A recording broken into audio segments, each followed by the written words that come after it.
City India news Telugu. ఈ NMS programme కోసం sir మేము వాలంటీర్స్ అయితే చాలా కష్టపడ్డాం సార్. వాళ్ళని అప్లై చేయడానికి, వాళ్ళకి బుక్స్ ఇవ్వడము, ఆ క్యాంపుకి తీసుకెళ్ళడము, వాళ్ళు ప్రతిసారి వాళ్ళ వెనకాల మేముండి వాళ్ళకి చాలా సపోర్ట్ చేశాం సార్. ఇంకోటి 100% మేము ముఖ్యంగా మమ్మల్ని సార్ తీసుకున్నది 100% వాలంటీర్ లాగైతే మేము కేవలం 10వ తరగతి వాళ్ళకి అంకితం కాకుండా 6వ తరగతి మరియు 7వ తరగతి వాళ్ళకు చదవడానికి రాయడానికి రాని పిల్లలను కూడా వాళ్ళకు స్పెషల్ క్లాసెస్ కూడా తీసుకున్నాం సార్. మాకు టైమింగ్ చెప్పింది 3 hours, కానీ మేము మార్నింగ్ ఎక్స్ట్రా 2 hours మరియు ఈవినింగ్ కూడా 2 hours ఎక్స్ట్రా తీసుకున్నాం సార్. అలా నాలాగా మా వాలంటీర్స్ అందరు చాలామంది కష్టపడ్డారు సార్. మాకు 3 hours కాకుండా మేము ఎక్స్ట్రా 2 hours కూడా స్కూల్లో స్పెండ్ చేశాం సార్. ఎన్ఎంఎస్ రావడానికి ఈ పిల్లలు ఈ బ్యానర్ పైన ఉన్నారంటే మా వాలంటీర్స్ల కష్టం కూడా చాలా ఉంది సార్. ముఖ్యంగా చెప్పాలంటే సార్, ఒక పేదవాడు సంపన్నుడు కావాలంటే ముఖ్యమైనది ఏంటంటే విద్య. ఎక్కడో ఉన్న నేను ఇక్కడ వచ్చి మీ ముందు మాట్లాడుతున్నా అంటే బికాస్ మై ఎడ్యుకేషన్ సార్. అందుకే విద్యార్థులకు ప్రతి ఒక్కరికి చెప్తున్నా, చాలా మంచిగా చదువుకోవాలి. మేము చదివేటప్పుడు ఈ మధ్య ఈ మాట చాలా వింటున్నా, మేము చదివేటప్పుడు ఇంత మంచి ఎమ్మెల్యే లేరని నాకు కూడా ఈ మధ్య అనిపిస్తుంది సార్. మేము చదివేటప్పుడు ఇంత మంచి ఎమ్మెల్యే లేరని. ఈ మధ్య నేను మీ ఇన్స్టిట్యూట్లో జాయిన్ అయినా సార్ కంప్యూటర్ నేర్చుకోవడానికి. 10వ తరగతి విద్యార్థులు, మా స్కూల్లో విద్యార్థులు కూడా చాలా బాగా చదువుతున్నారు సార్. వాళ్ళని డైలీ ఫోన్ కాల్స్ చేస్తుంటా, వాట్సాప్లో మాట్లాడుతుంటా, ఎట్లా రాసిండ్రా. అయితే మీ గురించి చిన్న ఒక మాట సార్, అందరికీ డీపీలు అన్నీ ఉంటాయి. నా వాట్సాప్ నా వాల్పేపర్ వచ్చేసి మీ ఫోటోనే ఉంది సార్.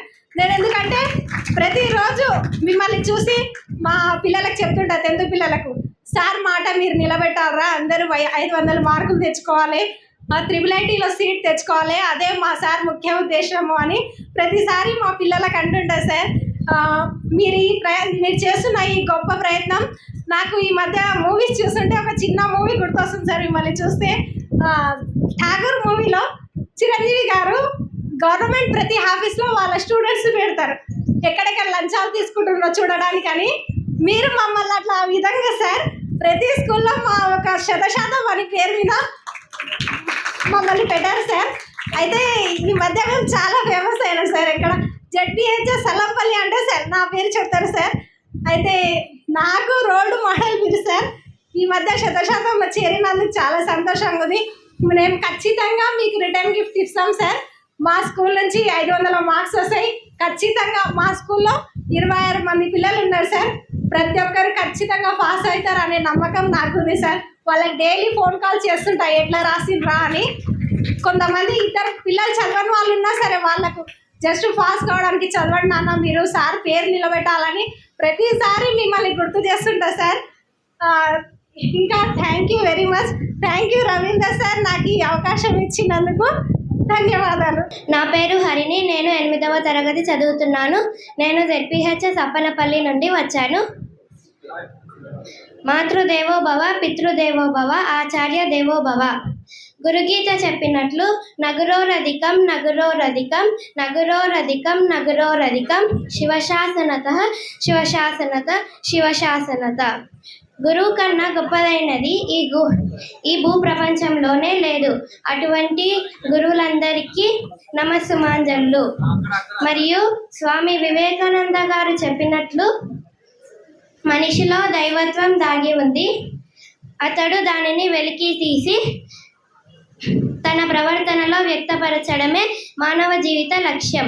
అలాంటి లక్ష్యం కలిగిన మన MLA NM Srinivas Reddy sir గారికి ప్రత్యేక నమస్సుమాంజలు. మరియు ఇక్కడికి వచ్చేసిన నాతోటి విద్యార్థులందరికీ నా యొక్క హృదయపూర్వక నమస్కారాలు మరియు అభినందనలు. నేను NMMS సీటు సాధించడానికి ముఖ్య కారణం నా తల్లిదండ్రుల మరియు గురువుల ఆశీస్సులు మరియు ఎమ్మెల్యే సార్ గారి ప్రేరణ, వందే మాతరం ఫౌండేషన్ వారి ప్రోత్సాహం, ఇవే నన్ను ఈ NMMS విజయానికి తీసుకువచ్చాయి. మా కోసం NMMS క్యాంపు పెట్టించి మాకు ఎంతో అర్థమయ్యే విధంగా చదువు చెప్పినందుకు మహబూబ్ నగర్ ఫస్ట్, వందే మాతరం ఫౌండేషన్ మరియు లలితాంబిక తపోవనానికి ధన్యవాదాలు. మాకు క్యాంపులో అన్ని వసతులు కల్పించిన మా భాస్కర్ సార్ గారికి ధన్యవాదాలు.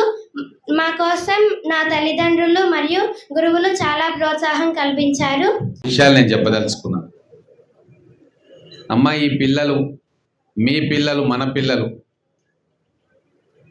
ఈరోజు కోట్ల మంది ఎగ్జామ్స్ రాస్తే వేలల్లో వీళ్ళు చేరుకున్నారు. ఎంతమంది రాసింది ఎన్ఎంఎంఎస్ ఎగ్జామ్స్?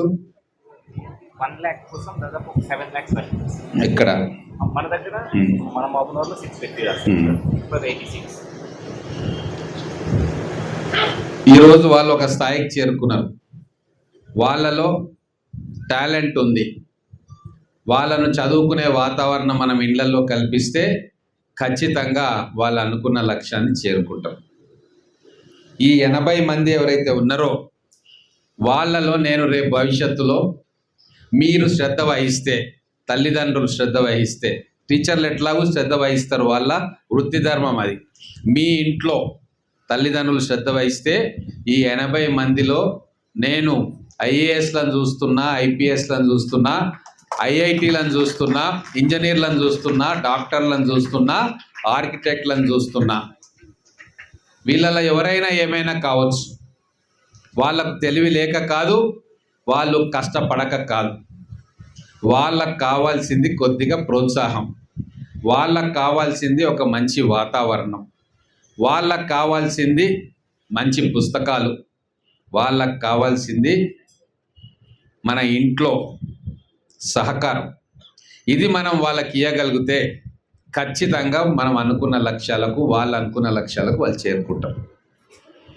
చాలా గొప్ప వాళ్ళు అవుతారు. వాళ్ళు మామూలు పిల్లలు గారు. వీళ్ళు ఏం లేకుండా, ఏం చెప్పకున్నా ఈరోజు కొద్దిగా ఒక 10 రోజులు ట్రైనింగ్ ఇస్తే ఈరోజు వాళ్ళు వేల మంది కాంపిటీషన్ ఉన్నా కూడా వాళ్ళు ఈ సీట్ సంపాదించుకున్నారు. ఇప్పుడు వాళ్ళు 8వ తరగతి, ఇప్పుడు 9కి పోతా ఉన్నారు. ఇంకా వాళ్ళు 9వ తరగతి చదువుకోవాలి, 10వ తరగతి చదువుకోవాలి. ఖచ్చితంగా ఈ 2 సంవత్సరాలు వాళ్ళ మీద దృష్టి పెడితే వాళ్ళు మనం అనుకున్నట్టుగా IIITలో కూడా కొంతమంది రావచ్చు. IIITలో కూడా కొంతమంది పిల్లలు ఇవే ఫేసెస్ మళ్ళీ IIITలకు వస్తాయని చెప్పి నేను ఆశపడతా ఉన్నా. IIITలో మిస్ అయిన వాళ్ళు రేపు ఇంటర్మీడియట్ చదువుకొని ఇంజనీర్లు, డాక్టర్లు కూడా అవుతారు. కాబట్టి ఈ పిల్లలు మన మహబూబ్ నగర్కి చెందిన సంపదగా మనం భావించుకోవాలి.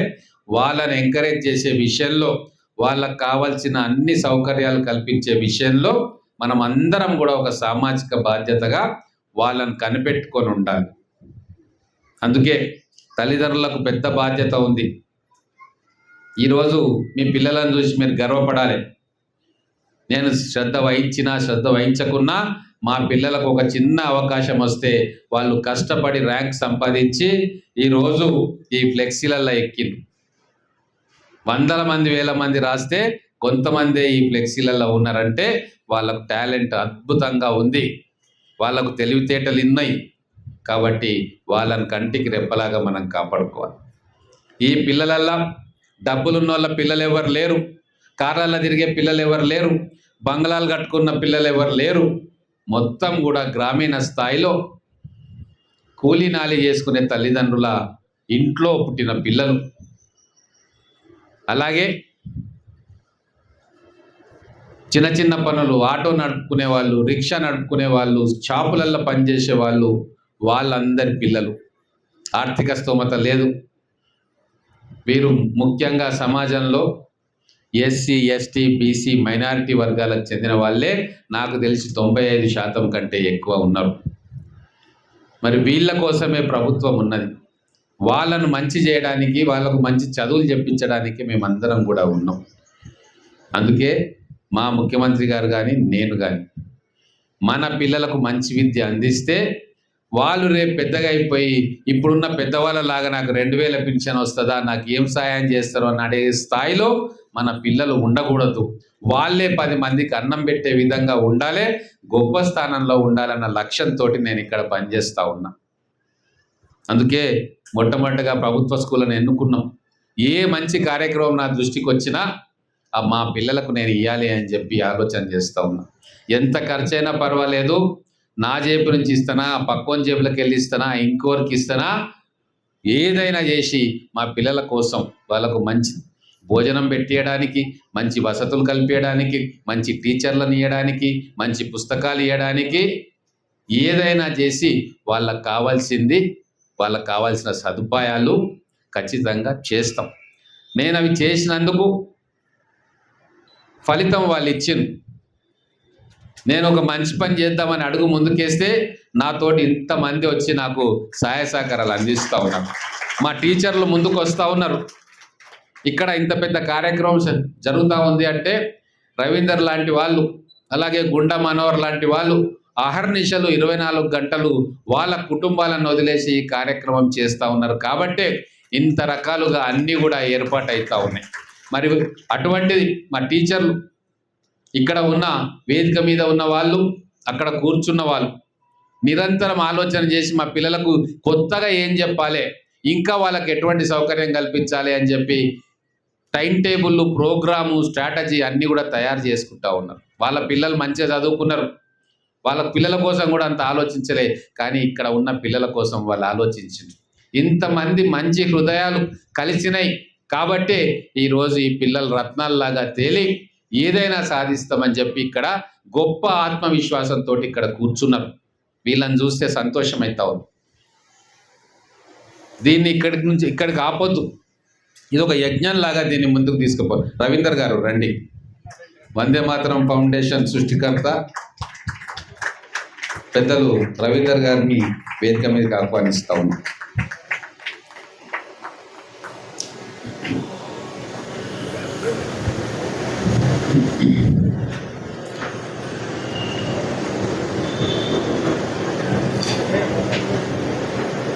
అనేక మంది ఇప్పుడు మనం చేసే కార్యక్రమాల్లో ముందుకు వస్తూ ఉన్నారు.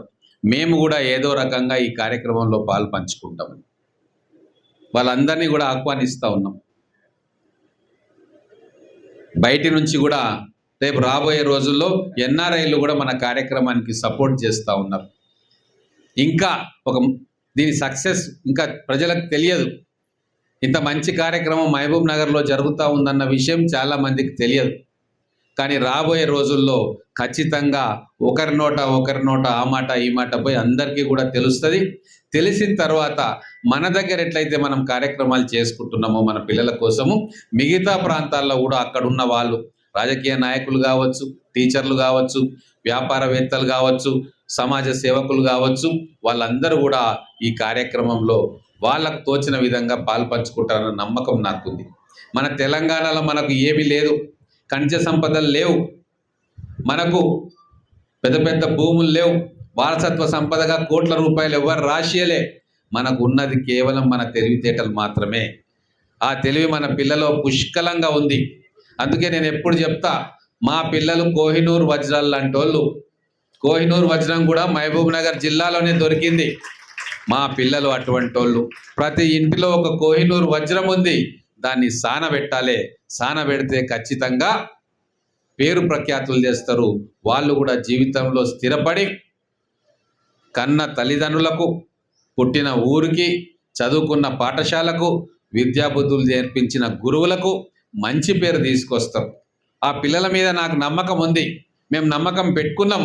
మా నమ్మకాన్ని ఎక్కడ కూడా వారు వమ్ము చేయలే. మీ ఇంట్లల్లో ఆకతాయిగా నాటిగా ఉండొచ్చు, కానీ క్యాంపులో డిసిప్లిన్డ్గా ఎక్కడ టీచర్ ఏది చెప్తే అది తూచా తప్పకుండా చేసి